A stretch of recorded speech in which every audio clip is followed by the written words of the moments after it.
இது பாருங்களேன்,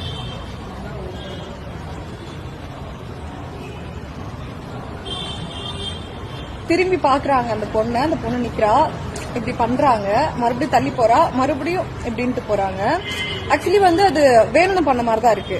சோ இங்க விஷயம் என்ன அப்படின்னா, அந்த பொண்ணு அதை சோசியல் மீடியால ஷேர் பண்ணது. அந்த இடத்த அவ அன்கம்ஃபர்டபுளா உணர்றா அப்படின்னா அந்த இடத்தையும் செருப்பை கலட்டி அடிச்சிருக்கணும் இல்லையா?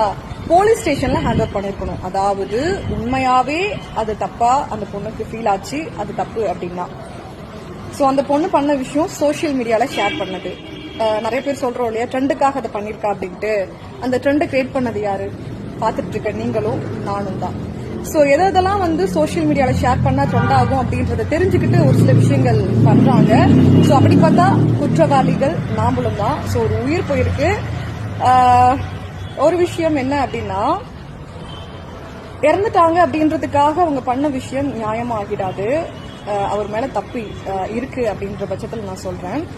பட் இதுவே அந்த பொண்ணு மேலதான் தப்பு அப்படின்னா கண்டிப்பா அந்த பொண்ணு தண்டிக்கப்படணும், கண்டிப்பா தண்டிக்கப்படணும்.